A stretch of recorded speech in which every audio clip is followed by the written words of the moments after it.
What is up, party people? Welcome back to my channel. I'm Jamila. This is JemilaBeReadin because I do be reading. And today we're doing a little book haul. It occurred to me recently that I haven't done a book haul in over a year now. I don't know. I just kind of buy books randomly on a whim. I never really think to like pick up the camera and film the books that I'm getting. So it is what it is. But I'm here. With a book haul. I did acquire some books over the last month. At the end of April, I went to LA to visit some friends, and of course, I had to hit up some bookstores, so definitely brought back quite a few books. The way I was able to stuff them into my luggage was impressive, to say the least. But when I came back, I also continued buying books, so I have a couple more books that I picked up randomly after that. So here's a book haul of some books that I've acquired over the last month or so. So when I went to LA, I visited 3 bookstores, like I've mentioned. The first one that I went to was Octavia's Shelf in Pasadena, which was by far my favorite bookstore that I went to in LA, and honestly is like probably one of my favorite bookstores that I've been to, period. It is small. It is a very tiny bookstore, but mighty. And it's honestly some of the best curation I've seen in a bookstore, like ever. I wanted all of the books, or I've read a lot of the books. It was a great time. It was a great time. Everyone was really nice. It was cute. Lots of great books, lots of cute little like gift items as well. Highly, 1,000 times highly recommend going and checking out Octavia's Shelf. If you live in California, in like the Southern California area, or you're going to visit, it's a great time. I went in wanting to just get like a book, but of course, I picked up 3. So here are the books that I picked up. Obviously, going to Octavia's Shelf, which is in fact inspired by Octavia E. Butler. She's actually from Pasadena. She was born in Pasadena, I should say, I think. She grew up there, and then she also was like in Washington. I'm not sure. But I picked up an Octavia Butler book, of course. I picked up Bloodchild. This is a collection of short stories. Obviously speculative in nature. She writes a lot of like sci-fi based books. Excited to pick this up. I'm not much of a short story collection person, but I'm trying to be. I really am. Like, maybe I'll do a video where I read short story collections, because I have this, and I also have N.K. Jemisin's short story collection, and I have another short story collection. So let me know if that's something you'd be interested in. I also picked up Dyscalculia, which I'd been seeing all over Bookstagram. You know, I live off of a main road, so it's always loud. I picked up Dyscalculia, which I'd been seeing all over Bookstagram. This cover is just, she's cute.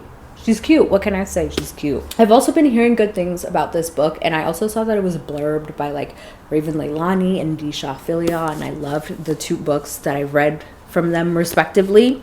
And I believe this is based on the author's life, kind of memoir-ish, talking about childhood trauma, mental illness, like a breakup, love, that kind of stuff. And it has like a very interesting format. So as you can see, like some shorter pages, some longer ones. I think maybe there's some verse in here. It seems very interesting, and I'm excited to read it. And again, very cute cover. And the final book that I got from Octavia's Shelf is Monstrilio. This is a horror book.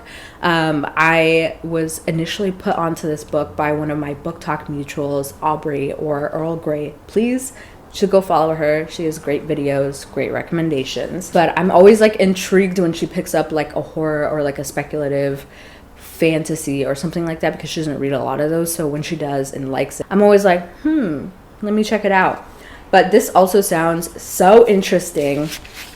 This is following a woman who her son dies, and she carves out a piece of his lung and like does like old folktale magic to bring him back, and he comes back as like this little carnivorous monster called Monstrilio, and she keeps him hidden in her house, and he kind of like starts to come back into himself with the help of like friends and his parents and all that stuff. But then he's also like, you know, has all of these like monstrous impulses and stuff like that. And I think it's looking at like grief, motherhood, all that kind of stuff. And it just sounds so good. Anyways, I really like the cover also. Like, look at the little guy. I also got a bookmark from Octavia's shelf, which I don't know where I put it. But then I also got this little like postcard thing about Octavia Butler. The only lasting truth is change. Cute. The next bookstore that I went to was Lost Books. I don't remember where that was. I want to say, I don't remember. Anyways, that place, she's cute. I have to hand it to her. Aesthetic as fuck, Instagrammable as fuck, flowers, plants everywhere. Gorgeous. But what was not gorgeous was the book selection. Didn't love the books that they were carrying. They also had used books, and I love the selection of used books that they had. They also had a book talk section, which admittedly, whenever I go to a bookstore and I see that they have a book talk section, I always side eye a little bit because I know what kind of books are going to be on there, and it's never books that I really care for or really books that I find to be popular, I guess, on like my side of book talk. It's also not very diverse, and I was unsurprised to find that it was same old with their book talk section. So anyways, I wasn't planning on buying anything from that bookstore because, like I said, I wasn't really feeling the book selection, but I did have to desperately use the bathroom, and it was only for customers. So what do? I buy a book. I got Naomi, season 1. This is from Wonder Comics. It's, I think, a DC comic. I don't really read DC comics, but I can start. If anyone has read this and you like it, I would love to know. I'll probably read it. It's probably like a quick read. I say I don't read DC comics, but I read Far Sector, which is like one of my favorites, and it's a Green Lantern comic. Anyways, hopefully I don't need to have read something else to read this, because I have not. So, and then the final bookstore that I went to in LA was Skylight Books. Took me a second. I was trying to remember the name. Skylight Books. Another cute one, a little bit smaller, although definitely bigger than Octavia's shelf, but I did really like the selection there. It was nice. Again, very cute, like, gift section. But I picked up 2 books from there. One thing that I really liked was that they had like a translated work section, which was cool. Also, I just realized that they gave me this bookmark. I didn't even see it, but it's so cute. Oh my god. Love it. Just like flipped through the book and saw that it was in there. So the first book that I got is actually a work that was recently translated, and that's Sweet Undoings. This is from a Haitian author, and I think translated from French. This is, what is this about? Kind of forgot already. It says, in Port-au-Prince, violence never consumes. It finds its counterpart in the high-pitched sweetness, a sweetness that overwhelms Francis, a French journalist, one evening at the Corosol restaurant bar, where the broken, rich voice of a lounge singer, Brunet, rises from the microphone. Brunet's father, Judge, here we go, French kicking my ass, Berthier, was assassinated, guilty of maintaining integrity in a city where everything is bought. 6 months after his disappearance, Brunet wholly refuses to come to terms with what happened. Her uncle Pierre, a gay man who spent his youth abroad to avoid persecution, refuses to give up on solving this unpunished crime.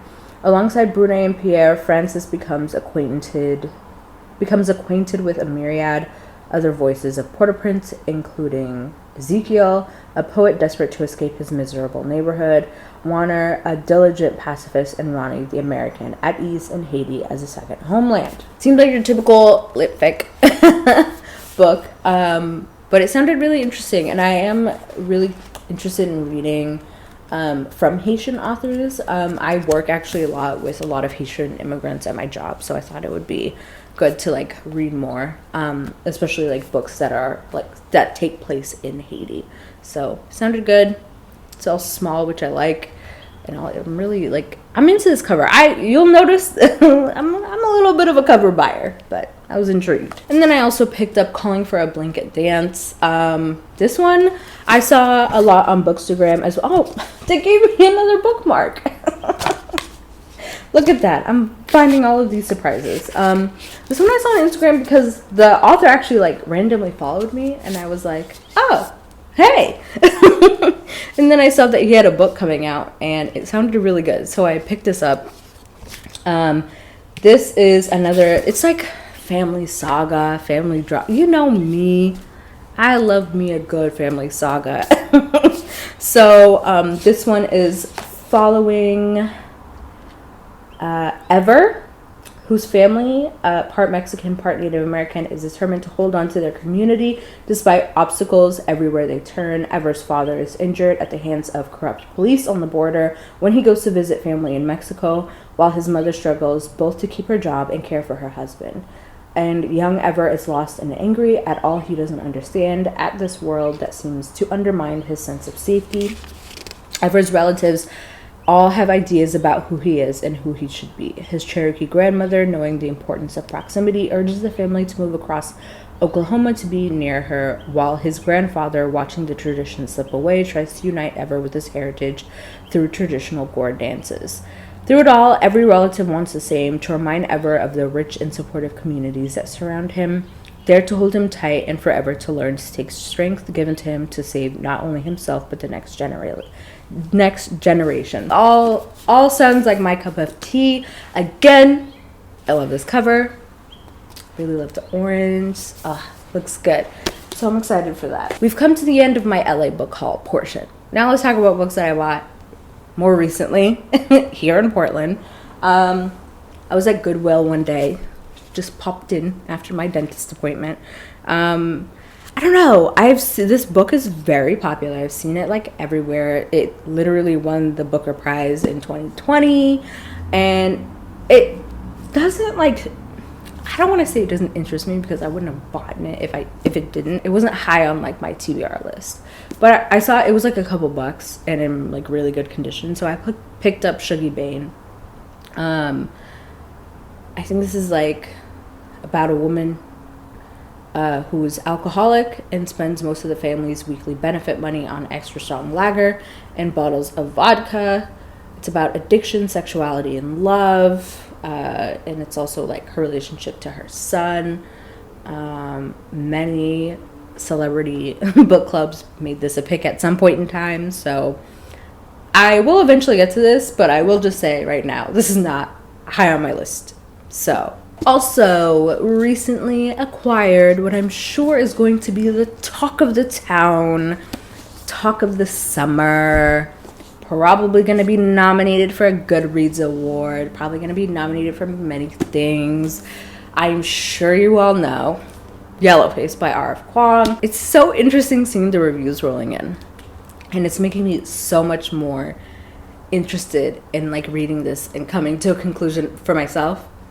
But I'm excited. I think I'm going to pick this one up soon. I'm hoping to maybe read it before the end of May, but we'll see. I feel like this doesn't even need an introduction, but I'll let you know. We have this white author named June Hayward, who is like struggling with her writing and author career. And then we have another author, Athena Liu, who is like the rising star. She's like the writing darling of the literary community, but then she like dies in a freak accident, and then June like takes her work in progress and like kind of makes some edits and passes it off as her own, and it blows up, and she's like becoming famous. And it's like, you know, talking about diversity, racism, cultural appropriation, as well as the terrifying alienation of social media, publishing,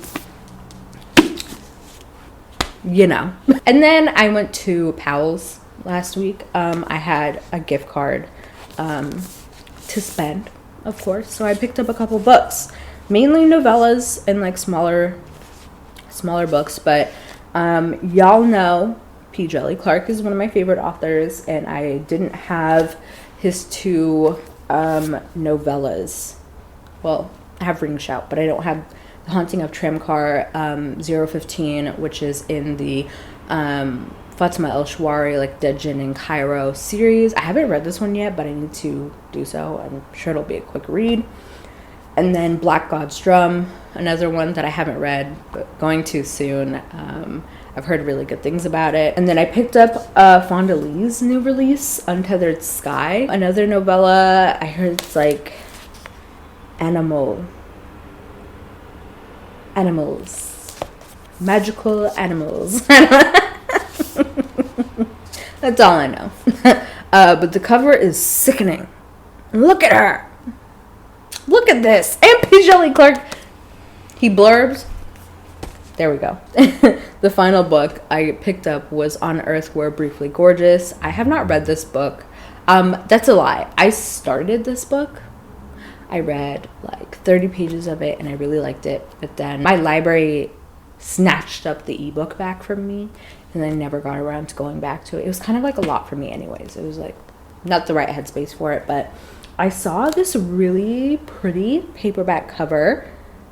I like the original too, but this one was just like calling to me. It's like very like fall. Another book that I'll get to around eventually. I don't know. All right. And the final book, one that actually showed up on my doorstep a couple of days ago, and that is Her Good Side by Rebecca Weatherspoon. This is her YA debut.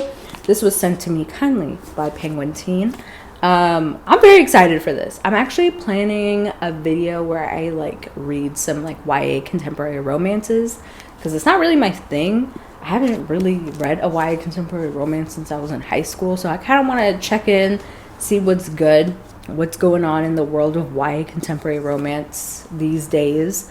I read a lot of like adult contemporary romance, but never YA. You know, I am in my late 20s, so anyways, this looks cute. I love Rebecca Weatherspoon. I really enjoy her adult contemporary romances. So those are all of the books. I actually feel like I'm maybe forgetting some, but at this point, it's too late. It's too late. So yeah, I feel like I never know how to end videos, especially like sit down videos, but I will see y'all in the next one. If there's any book that you recently acquired that you're really excited about, let me know. And be sure to follow me on TikTok, on Instagram. I am on Twitter as well, although I don't really like tweet. I like retweet things and like respond to other people, but you can still follow me on there. Like, it's fun. Links for all of that in the description. And I'll see you in the next video.